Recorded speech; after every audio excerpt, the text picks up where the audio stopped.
Hello, everybody. Welcome to the Cave Tools React. Today, we're going to be talking about Batman v Superman. V? Who is the V? You're the V. He was in that scene with Aquaman. The B goes in the V with He was the a S. fish. Yeah, He's totally the fish. flounder. So, holy shit. I liked it. That's my initial reaction. Did you like it? I was whelmed. I Yeah, liked it. overall, I enjoyed it. All right. So, that's what we think of Batman versus Superman. Now, we're going to go into spoilers. So, in case you didn't want to know anything, or put spoilers in the title, but again, spoilers. Here's your warning. That's the warning. There are things that will be spoiled. Click the subscribe button now if you And it's not do your not meat. want to see spoilers. So I'm going to work my way backwards forward, essentially, since we just warmed everybody, and since we just saw the movie, I want to talk about the last thing that happened. And they killed Superman. They did? Yeah, kind of. Wait, and then- Superman was in this one? Yeah, Superman was must in have that. fell A lot. I mean, hard to tell with as much Batman killing there as there was, Yeah. but kind of overshadowed a little bit. But yeah, there was definitely some Superman in there. I was a little mad that they were shoehorning this story in at the end of this movie. Yeah. Because that is where I started to fall in love with Superman, was the death of Superman that came out when I was a kid. That was my first action figure, was the black suit Superman with the silver on it with the mullet. That was like my first action figure. And it sucked a little bit that he fought this cave troll at the end of it. Yeah. I don't know if you guys noticed that. Like, Doomsday looked exactly like a cave troll until he started to evolve, which we freaking called it. If you go back to our reaction, which I'll put right here, I said that that's probably not what Doomsday's going to look like initially. Or it is what he's going to look like initially, but as the fight goes on, he's going to evolve. Right. Which he did throughout. Yep. Every time he took a big hit, he evolved. And I wish they would have did one more, maybe added the spike to his head, and like they did to his hand, which he impales Superman on. But I wish they would have went a little bit farther with it, because he did start to look like Doomsday towards the end. Yeah. It was just an interesting take to me, like him being like a evolved/resurrected version of Zod with some Lex Luthor blood in there. Right. And part of the blood, it was just I feel like it just kind of activated the abomination, like Matrix. You know what I mean? Like because Lex would know how to do that since he listened to everything. So like canonically, it's a little weird, you know, when it comes to like all of the different origins of Doomsday, because there are a few. And I did like that it was done with Kryptonian technology. But again, I feel like that would have been a really cool plot 2 movies down. Yeah. Like when it was just like a Superman movie. Because even I was fine. Like a lot of people were mad that Lex Luthor made him. I was fine with that. Yeah, I was fine with that too. The thing that bothered me was that they did Doomsday for this movie. Yeah, because I mean, and now if you guys, I mean, I know you guys do, but like those of you at home, if you don't know, like Doomsday can't really die. He's going to come back. And they're going to fight him again, and especially they're going to use that to their advantage. Once Darkseid's done with Justice League, and they need somebody else to fight, Doomsday's going to come back stronger than ever. But now they can't do the Death of Superman storyline because they just did it. Yeah. It's not. Yeah. No one's going to give a fuck. Everyone's just going to go, oh, he's just going to come back if they do it again. Right. So why would it matter? Yeah. There has no effect. Death of Superboy. Yeah, maybe. There was an Easter egg with that when they first did that hearing. There was a kid up front who had all this negative Superman stuff on Negative Yeah. alien. and he had the red scarf just like Superboy, and his hair was shaved, but it just had the flip. That was just like him, which was pretty cool. Me and Jordan were winking at each other when we saw that. Overall, though, like I said, I did like it. To get away from the negative a little bit, what did you guys like most about it? If you want to go first, Jordan, what was your favorite thing? I mean, aside from the killing with Batman, I just loved Batman. Yeah, he was probably my favorite and least favorite part of this movie. Yeah. I'm a little bit torn with it. But what specifically did you like about him? I mean, I think Ben Affleck did a great job, number one. The fight scenes were very fluid and, like, awesome. They weren't, like, he wasn't really restricted in any way like they were in the Dark Knight movies. Yeah, no, I can't turn my head. There's like, fuck it. Yeah. We'll CGI his neck. Like, just do your thing. Right. And I mean, I think that's mostly. I really liked his action in this movie, like that fight scene towards the end, which they showed a lot of already in the trailer. We basically saw that entire fight, but it was still cool to see it in motion. And actually get the framing around it. Exactly, like why he was going. Which to is that weird building. because like I kind of expected that scene in the beginning. And of I the think movie. that's why they put it that way, is because you didn't expect it, and when it didn't come right away, you're like, oh, maybe there's some different context to it, and that's just the way you were tricked by marketing, which is what everyone is. But they It's basically actually the plan. So. exactly they went through the entire plot in the commercials like completely. They did not hide a lot other than the death of Superman. That the marketing campaign after those 2 trailers showed everything, which kind of disappointed me a little bit because I went in, with a lot of high expectations, and I think I was pleasantly surprised because I did enjoy it. I didn't hate it. Yeah. I also was mad that Batman killed so many people. I was pleasantly surprised that Superman didn't. Like, I think, like I was saying before, like in our first reaction, I think they're going to inspire each other to become better heroes, especially in the wake of Superman's death. Right. I think Bruce, like, not only like he was saying he's going to hunt down the rest of the metas and help me find it, we're going to do better. There's a war coming. But also, just like I feel like he's going to be inspired by that event and come down a little bit from his rage. Yeah. See, I agree with you on that. I saw more of Batman mostly redeeming Superman just because Batman's been around for a while. Exactly. I think he did a little bit. I would thought he was just going to do a little bit wrong and just kind of fix that because he kind of had to do a little bit wrong to show Superman that he was doing wrong. But the thing is, like, he wasn't. That was the one thing. Like, it was inadvertently showing Superman that he was doing wrong because seeing how brutal Batman was showed Superman he didn't have to be that brutal. I was just saying that's what. Yeah. No, I completely understand what you're saying. I'm just saying like it was less of Bruce going, be better than me, which is what I really wanted. That's what I wanted. I wanted that so bad, just to have the speech like, you need to be better. We didn't get that, but you did get to see Clark going, well, he's judge, jury, and executioner. Maybe I should just save people.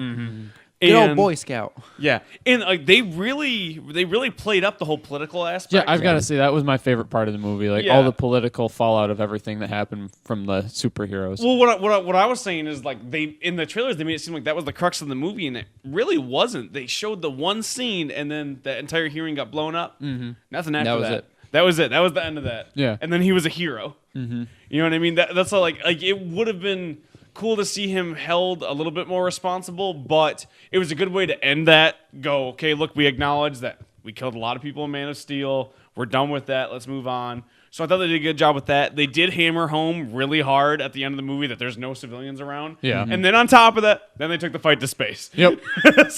And then when they went back to Gotham, Batman's like, I took him to the one area that there was no one else left here. I was like, we get it. There's no one left around. Port's empty. Yeah. But what did you guys think of his voice changer? I enjoyed it at first. After a while, I was like, it could go without that. I mean, I liked it throughout the whole movie. It makes sense. Like, why wouldn't he have a voice changer? It also sounded like way too tinny to me, kind of, if you know what I mean. See, like, I was the opposite of you, actually. Like, at first, I was like, see, I didn't want that because I grew up in the animated series. Like, I loved the fact that he puts on that voice, you know? Or really, he puts on the Bruce Wayne voice. But you know what I mean? Like, the change. But then after, like, it grew on me a lot because it still sounded like Ben Affleck. Right. Which I was really glad that it wasn't like completely just different voice. And I also really liked Alfred doing it. Yeah. That helped it a lot. I love the microphone's working. Yeah. Alfred was the best character in the whole damn movie. He was only in one scene. What are you talking about? He did like 30 seconds of the film. I loved him, though. He was really good. I did Jeremy like it. Irons is just awesome. Yeah, he did. He did both like the I'm a more involved Alfred, but also the look, man, why don't you just settle down? Like, you know, there's not going to be any more Waynes, I guess. Like, he did the tropey Alfred, but then also did a couple of new cool things. Plus, he's a lot younger than the other Alfreds and just more spry. So we'll see him do more. Right. He's working on the Batmobile. And like I loved seeing the rag hanging out, and he's working on that. And then he was the one who was programming the new suit. Yeah. And then he was piloting when he piloted the Batwing, that was really cool. When like the setup just came out from under the desk, I'm like, what the hell? You're just ready for this shit. What did he call it? He called it like cockpit mode or something. He said something mode. Yeah, it was drone. Drone mode. Okay, yeah, because he just like it shifts back. I do want to go down a little bit of a tangent right now because I had this conversation with Jordan in the car on the way back, and I want to get your thoughts on it, and as well as with the viewers. So I have a little bit of fan theory. So give me a minute to rant, and then it'll be like then I'll give you guys 25 minutes to rebuttal. You have the floor, sir. So, when we talked about it when they first showed Batman killing people. I was like, okay, I get for this world, he might have had to become that.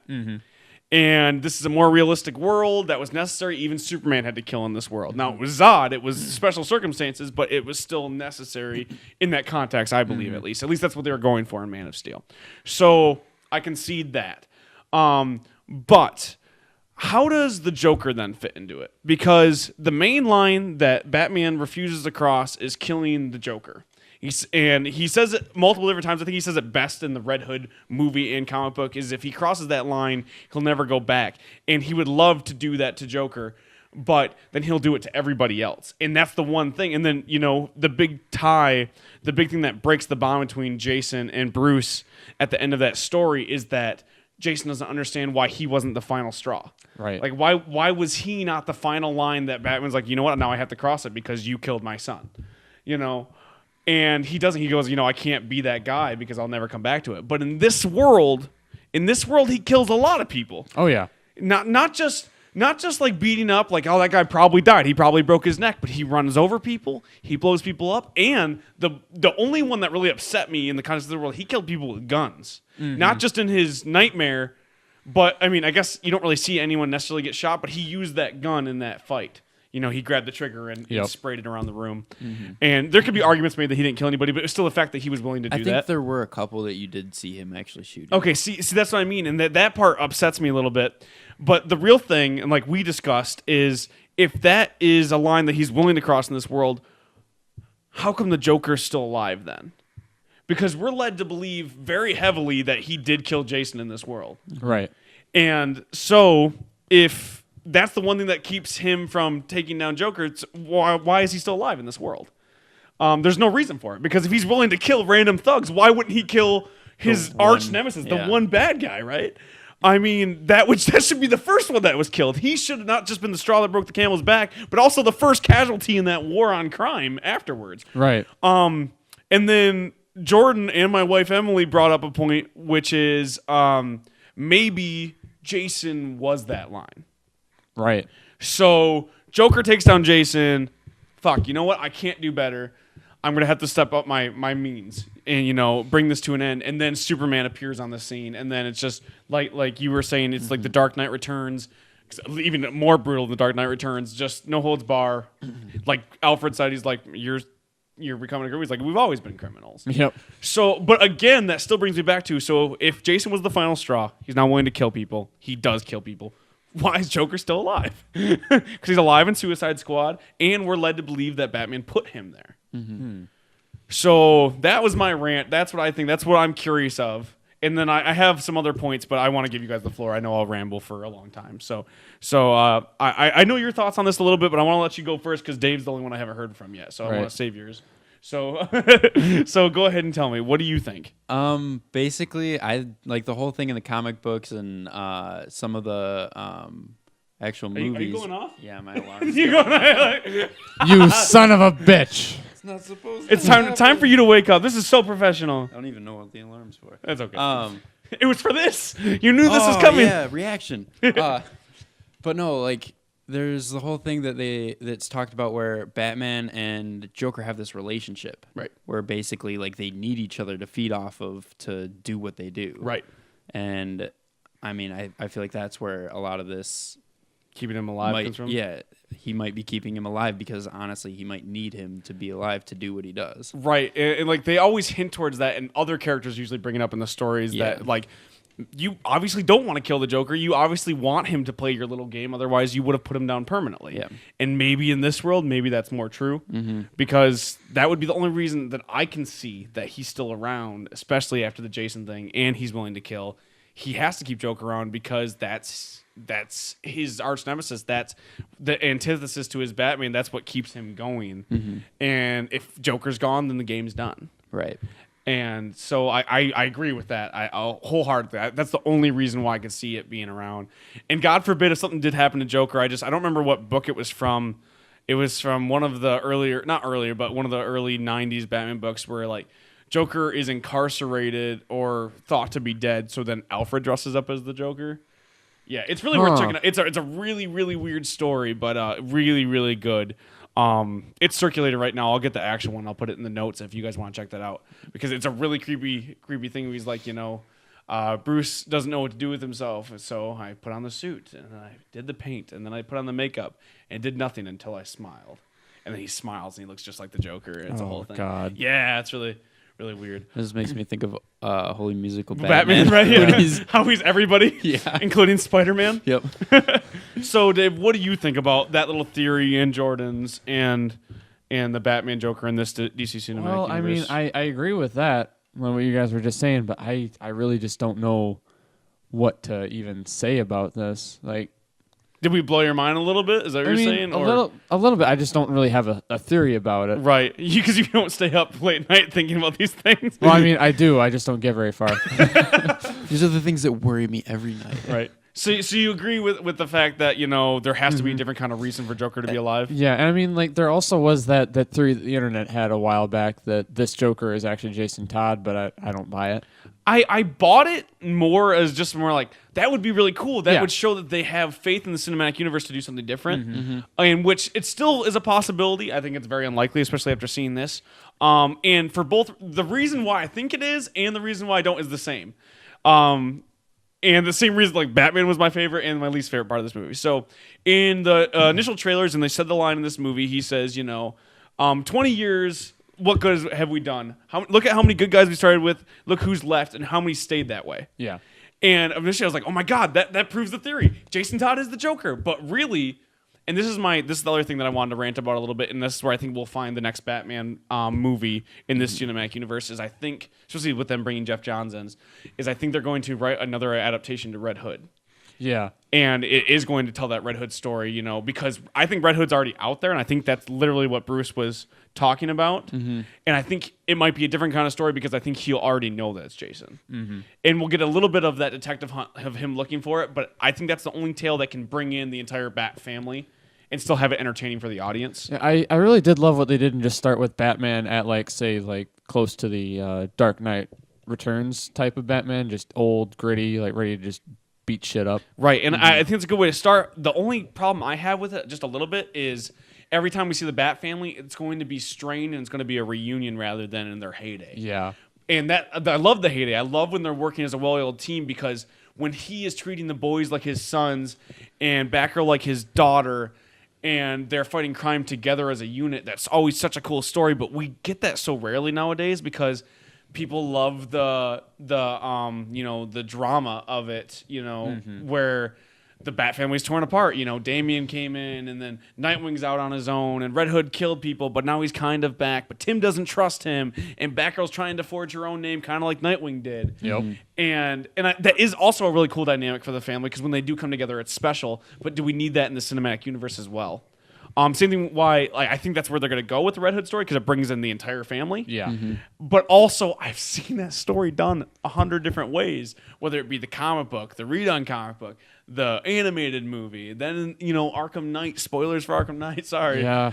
You know what I mean? Like, if they'd have to do it differently, and like I said, I think he'll already know that he is the Red Hood, and that's how they'll do it. It'll be less of the twist, because they don't want to fool fans. We already know, because we're the target audience. We've been exposed to it pretty recently. Exactly. I think it'll be more of the struggle of bringing him back into the fold. Yeah. Either way, I think that's where it'll go. What do you guys think about that? Just that extended Bat family. I mean, it makes sense that. I mean, I love the extended Bat family. I think it would do great to see on the live action screen. Right. I think it's possible they could do like a prequel? Essentially prequel. Yeah, to, like take place. Yeah.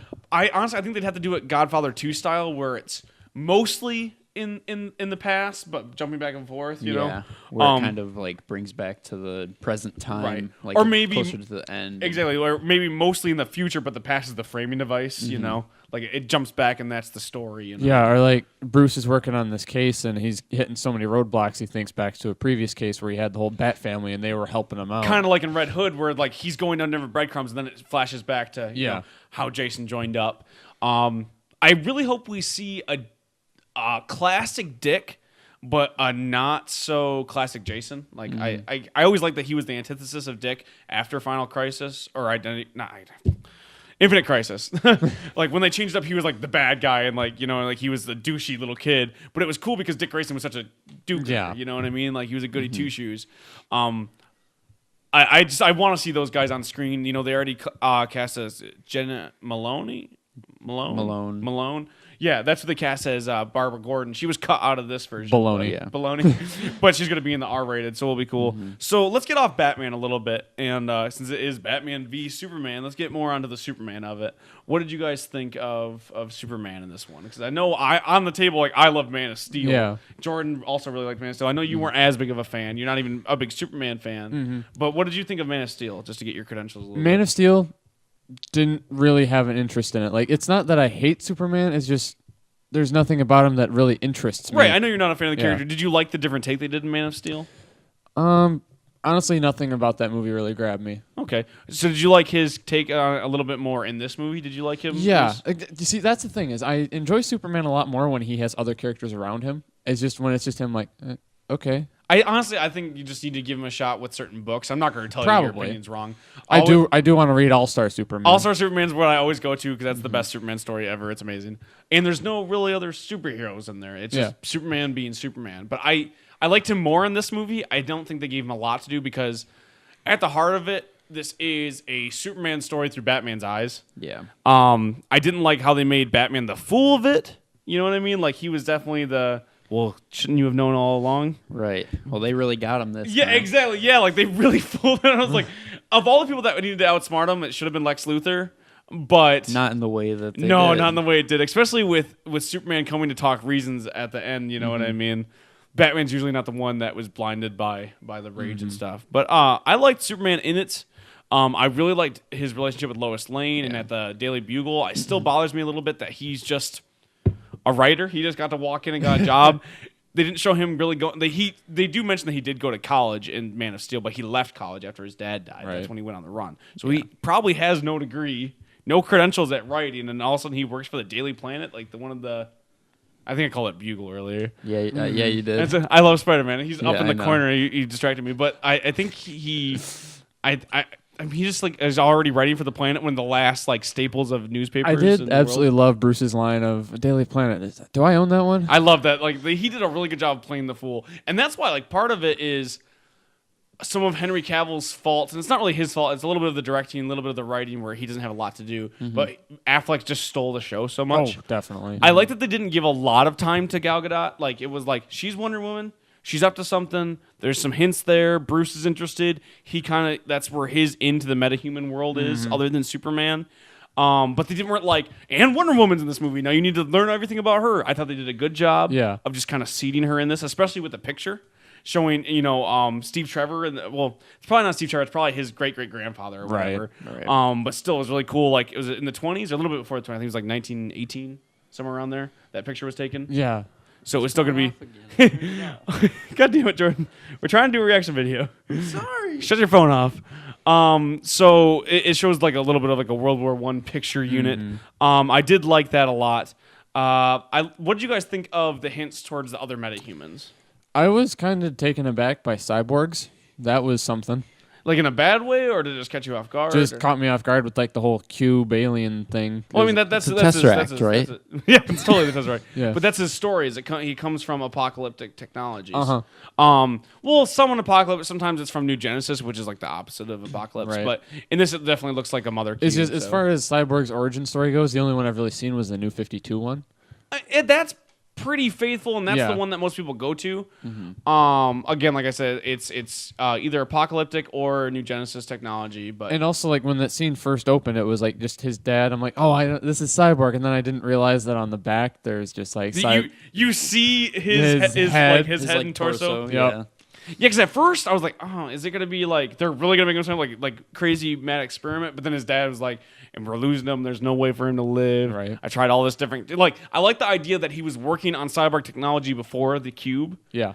And then the cube was his final straw. He's like, I got this technology. I know what's possible. I just got to turn it on. And then when he did, that's when the cyborg thing was born. Less out of an accident and more out of a necessity, right? Which I liked, which is cool. Like, the New 52 was an accident. Yeah. And I didn't really like that as much because, like, what are the chances? With this, it made a lot more sense for him to be digging at it. Plus, again, and they seeded it like 10 different times, Darkseid. Yep. From Batman's prophetic dreams, which I really liked that there was a reason for it because, like, again, freaking called it about Batman's prophetic dreams. I was just about to say, like, you fucking called it, dude. But I liked how they tied the Flash into it, though. Yeah, that was really sweet.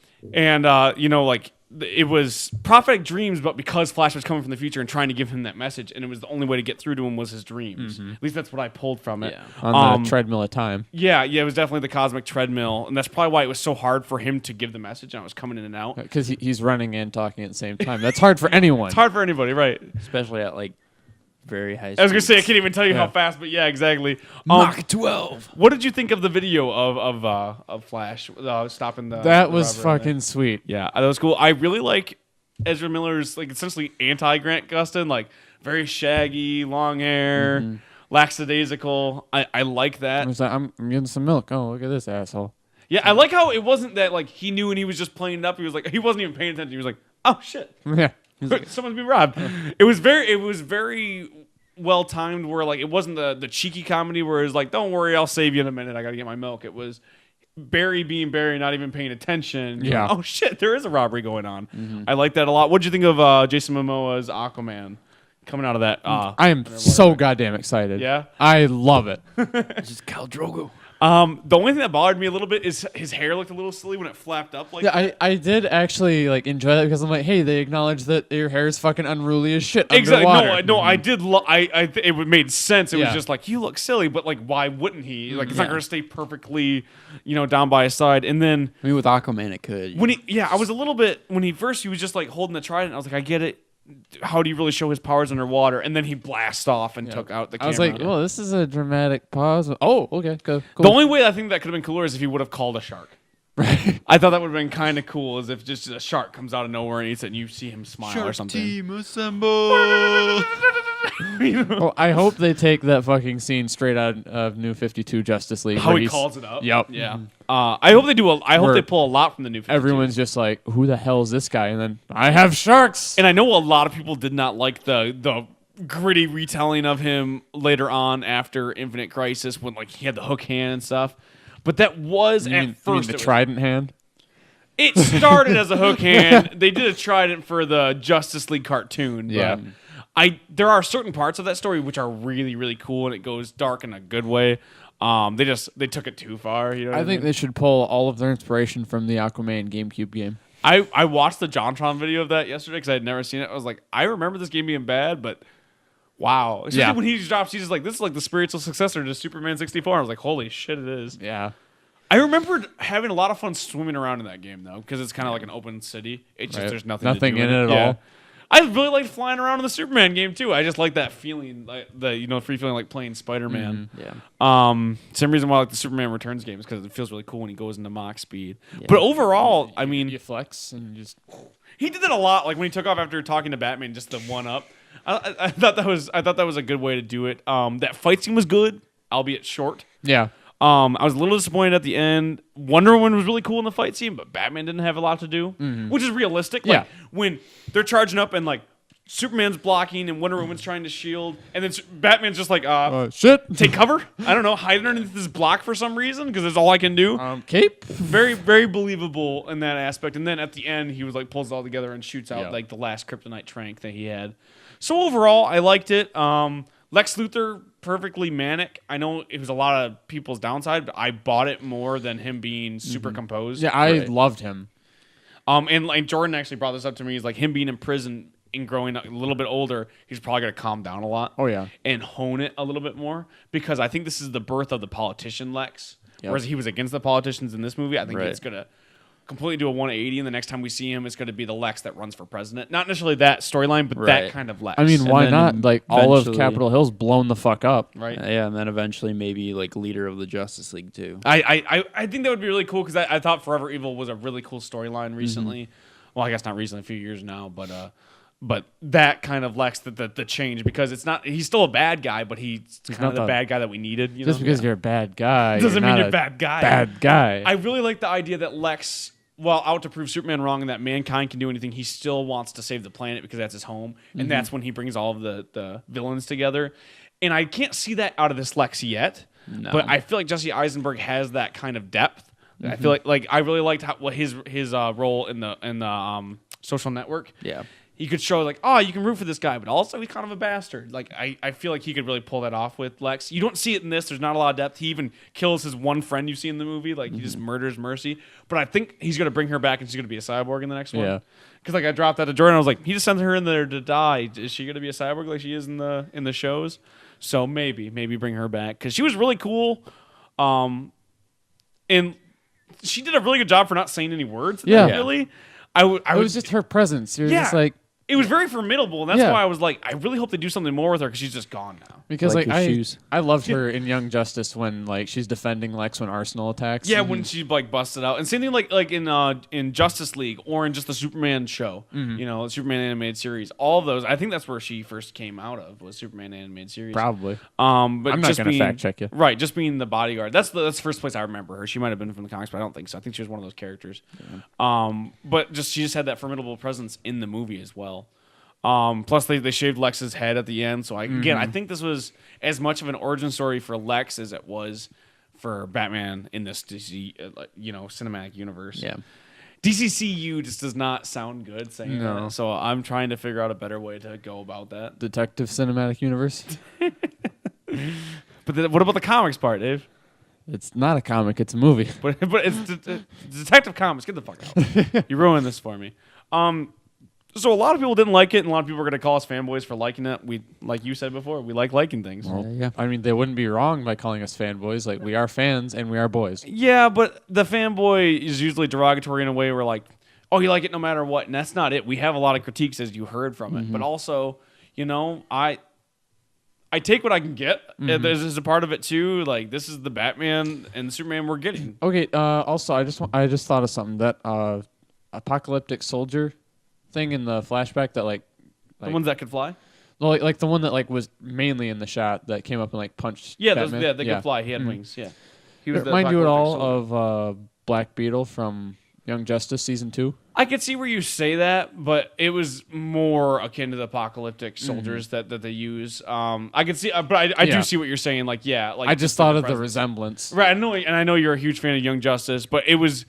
At least the smaller ones were very clearly the apocalyptic soldiers that the Darkseid uses. Like he makes out of corpses, which is a really dark tale, and that's definitely the place we're going to. But I do see what you're saying. Like it does bears a little bit, essentially because he was bigger than the other ones, a little bit of resemblance. They've said that they're going to use Ted Kord soon in these movies, whether it be this one or later on. That's why he wasn't able to show up in the TV shows. Yeah, Arrow. Well, not just Arrow, but any of them. Right. Like he's not going to show up in Supergirl either, just because they want to keep him for the movies, and that's why they have to add him rather than Ted Kord. So we might see something like that, but Ted Kord didn't have the Scarab. He created the Scarab in some continuities, but usually they go like the Young Justice route and it is alien technology. But still, I still what you're saying. Like there's tons of possibilities. Like recently they were talking about. We're going to see a very, very soon a live-action Booster Gold, whether it's on TV again. That would be awesome. I mean, well, they did it already on Smallville, and he wasn't a terrible take. They actually did him and Blue Beetle in one episode. Yeah, good episode, actually. Really, really good makeup on Blue Beetle. Like, it looked really good. You should check that one out. I know you're a fan of Blue Beetle. I think I might have seen it, like, not... Just stills of it, yeah. It's cool. Like, it is... actually, looking at that, like, it does look a lot like that apocalyptic soldier. But I'm excited. I think I'm ready for those other movies. I'm not as worried as I was. It wasn't a perfect film. There was lots to critique about it. It was not the perfect Batman, not the perfect Superman. Jury's still out on Wonder Woman, Lex Luthor. But I enjoyed it, and I'm optimistic for the rest of those movies now. Yeah. I'm not as scared. I think it would do better if Zack Snyder wasn't directing.